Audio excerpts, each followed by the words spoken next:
my name is Jobby, and today we're taking a look at the Gundam Barbatos.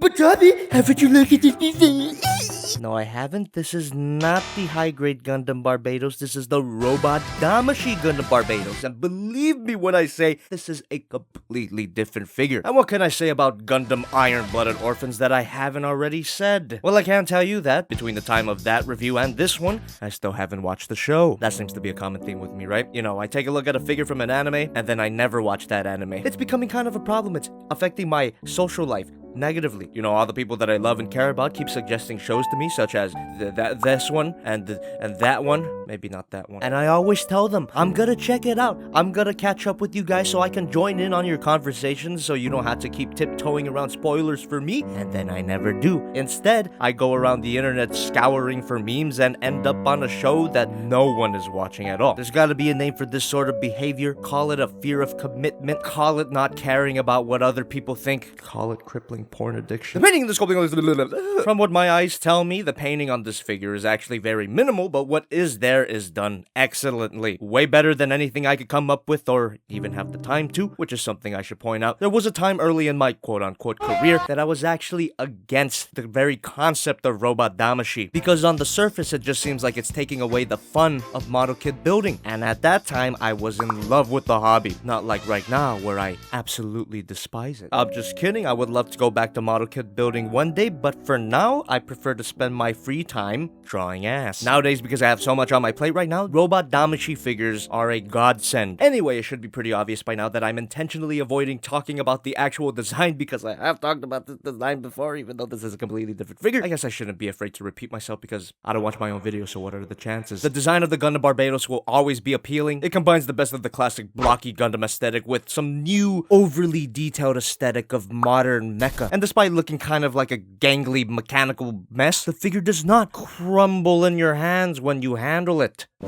However, some of the armor parts on the figure do have a tendency to fall off. Very strange decision on Bandai's part to have these things on ball joints, but they just pop in very easily back, and yeah, that went better than expected. This part on the back of the neck is also on a ball joint, but as you can see, that kind of armor on the ball joint construction ensures that those pieces move when you pose the figure. And since we're already here, why don't we talk about the head sculpt? It's way too early for the cancer. If we're talking about the Gundam Barbatos, it just looks like a more wicked version of the RX-78-2, but with this figure specifically, it's well painted, well sculpted, excellently panel lined. That is way more than I can say about the high-grade Barbatos. What the hell happened here? And I love how the eyes actually stand out. They don't get lost within the shadow of his caveman brow. Another thing I appreciate about this figure over the high grade is that the head crest design. But Jobby, that's because you didn't shave off the safety nubs on the head crest, you fucking amateur. Well, yeah, well, I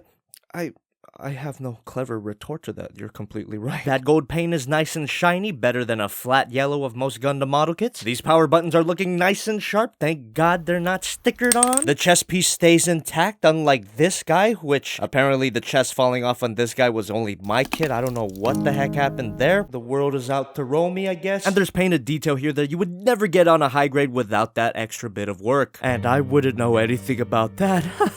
I'm lazy. Isn't that funny? So I think I wasted enough time for me to get to the accessories. In addition to his fists, you get a pair of open hands, and those are very easy to install. You simply pop off this hand, and there, yep. And I love how these hands are sculpted. The pointy fingers adds to the demonic design of the Barbatos. Well, the Barbatos is actually named after a demon guy. I know that. Fuck.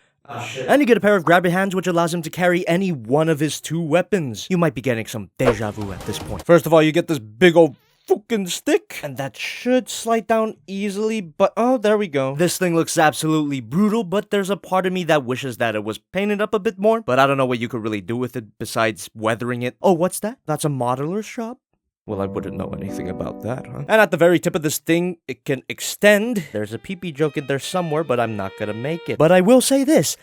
What I should point out about this part here is that the figure overall is constructed of similar materials as most Bandai Tamashii Nations or SH Figuarts figures. A lot of the parts here are made of a more flexible material, which makes putting weapons in these which makes putting weapons in the hands that much easier because you don't have to take out a part and then switch it back, and more model kits should incorporate this kind of plastic, honestly. Maybe they have at this point, but again, I wouldn't know anything about that. The sword looks awesome. As always, detailing on this thing is minimal but effective, but just like the club weapon, I wish it was painted up more. But unlike the club weapon, I know exactly how this thing could have been improved paint-wise. I mean, how could I not? It says it right here in the back of the box. That sword is clearly painted there. False advertising. 0 out of 10. But if you were a true Gundam fan, you would just paint it yourself.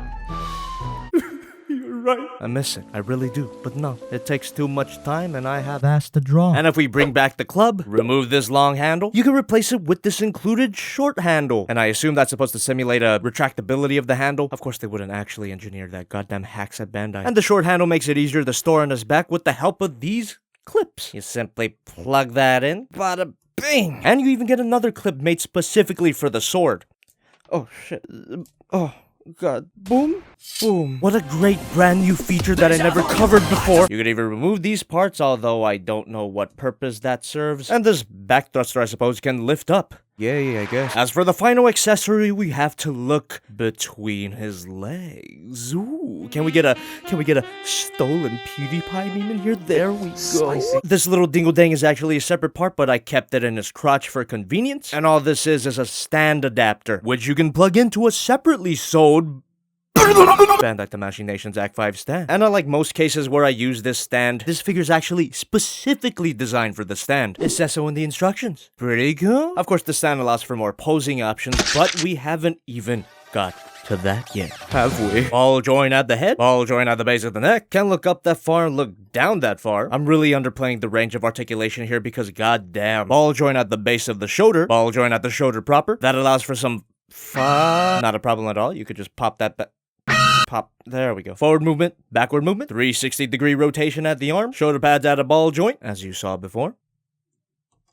It's not annoying at all. I'm not. Keep calm, man.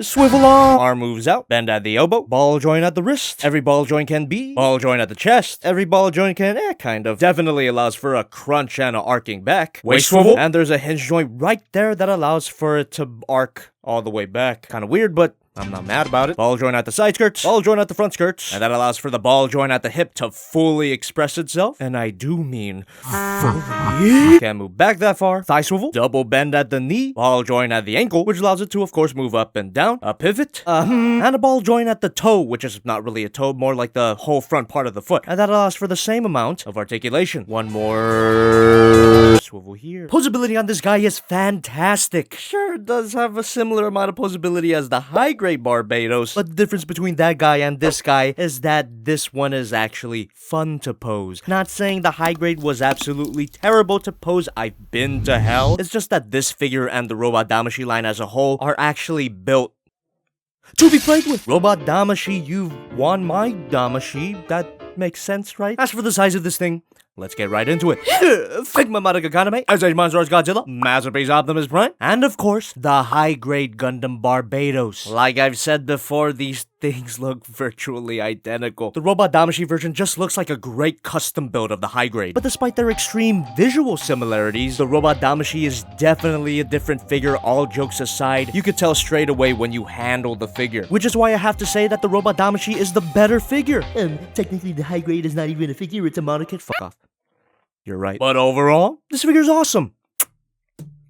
I should mention that the gangly nature of the figure does make it kind of hard to stand up, but it's not that big of a deal, and despite that, I highly recommend this figure to anyone who's a Gundam Iron-Blooded Orphans fan, especially if you don't have the time or patience to build a model kit. Although I do recommend you build a model kit anyway because it's such a fun experience, but the hobby's not for everybody. But this figure is more for everybody than a model kit is. It definitely helps that it's such a good price at the... You know the price difference between the high grade and Robot Damashii is... that's why this figure doesn't get the double kiss. Still can't deny though that this is a great figure, and I can't complain too much because I didn't pay a dime. Thank you to Chris Herrera for providing me this figure. And of course he sent it to my P.O. Box 329 Norwalk, California 90651. And oh my god, I actually went through a review of a figure that was virtually identical to something I reviewed before. Now I have absolutely no excuse. Technically, I reviewed this figure already, maybe getting reviewed. So I hope everyone got their Gundam review fix and I have satisfied all of my audience, right? Review my Transformers. Where's the Sigma Devil Hammer? Where's the Sigma Ultimate Vegemite. You can't win them all.